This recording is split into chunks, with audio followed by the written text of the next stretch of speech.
So this is makeup for Unit 2, Activity 3.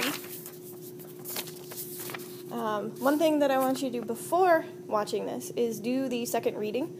All right. This relates to one of the consensus items of Activity 2, where the mobile charge, the stuff that actually flows around, is present everywhere in the circuit. All right, a couple of reasons why we know this is, one, the bulbs all light at the same time. We saw that even with the capacitor. So because that occurs, all right, that tells you that the charges all have to start moving together at the same time. So they can't be coming from the battery, they have to already be there. Or they can't be coming from the capacitor, they have to already be there. Plus, a capacitor is made up of conductors, all right? So it's not going to be supplying the same thing as necessarily the battery, right? What actually they are supplying is the energy required to push or get the charges moving, all right? So this article talks about some sources of energy and how that kind of works, and I think it would make that idea clearer to you. But this is the activity you're actually doing. All right, we're going to be working with a couple of things. We're going to work with a cell setup, so 1 cell, 2 cells, and 3 cells. And the first thing you have to compare is the brightness of the bulbs, and then you have to compare the amount of deflection. All right, so go ahead and make some predictions as far as, what you think is going to be greater than what, or if they're going to be equal to each other or something like that. And then the last thing we're going to do is we're going to introduce this thing called a Genicon. That's what that strange picture at the top is. It's that you crank it and it'll actually get the bulbs to light. So we're going to see how many cranks or turns are required to match the light in 1 cell, 2 cells, and 3 cells. All right, so we're going to crank it to get the bulbs at the same brightness. So, go ahead and make your predictions.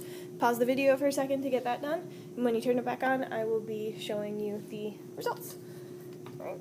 So starting with compass deflection and bulb brightness, make sure all of this stuff is in your view.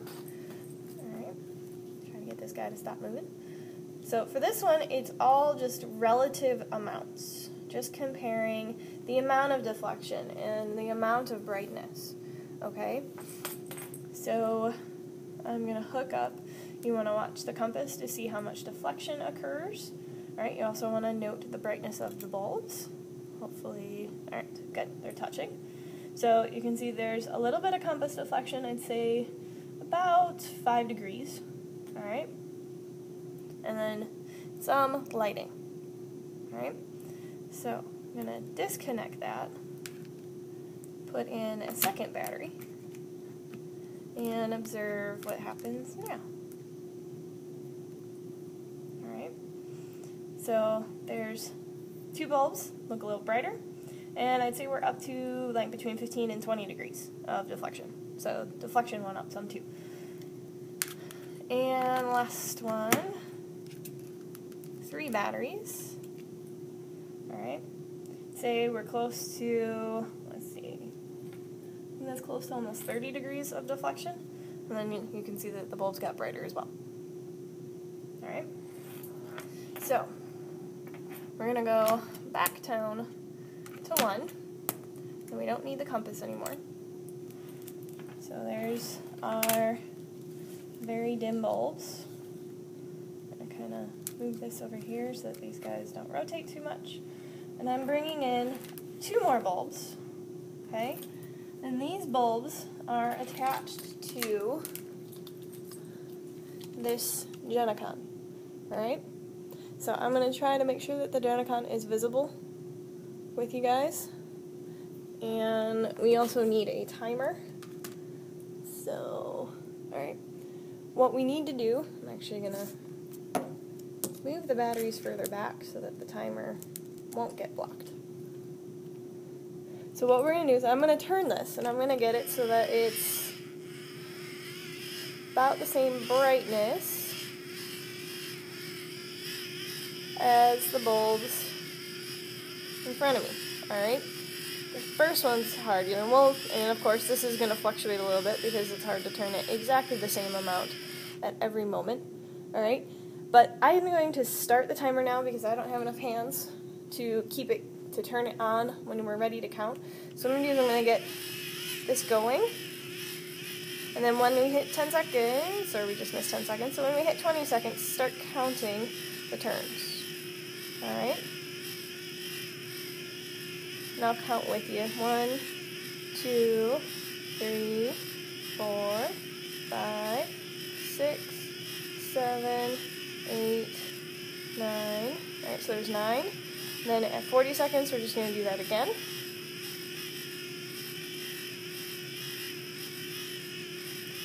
1, 2, 3, 4, 5, 6, 7, 8, 9.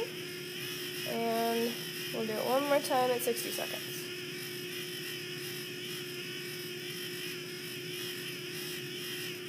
1, 2, 3, 4, 5, 6, 7, 8, 9. Okay? So, easy average for you there. And now we're going to get the second battery in there and do that again.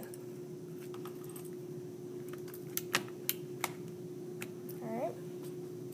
So, what do you think? Am I going to have to turn it more or less to get it to go brighter? Hopefully you are saying more.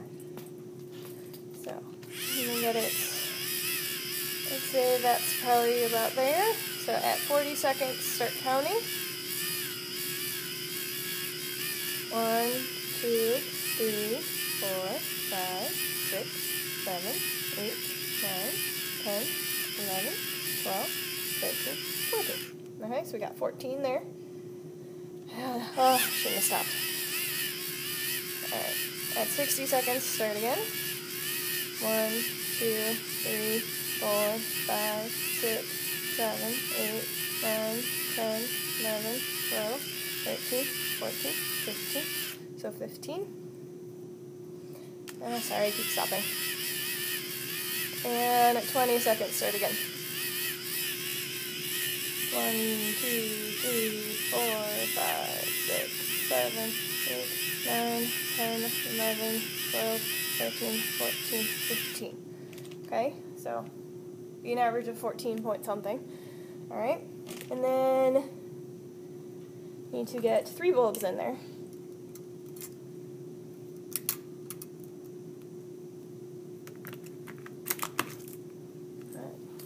And then to get this going a little faster. At 60, start counting.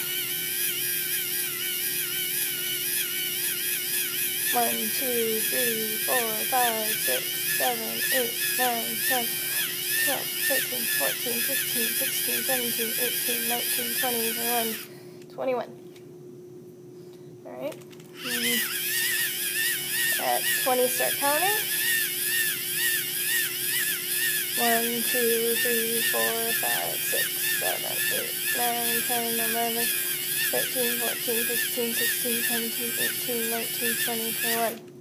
Alright, and last time at 40 seconds.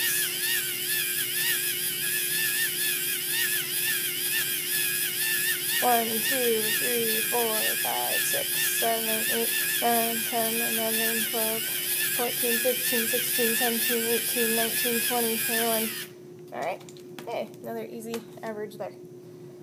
So, that's the end of the data collection. Make some conclusions. And one thing I would say based on the reading is try to be able to describe what the Genecon is providing. Okay? So, that's the end. I will see you in class.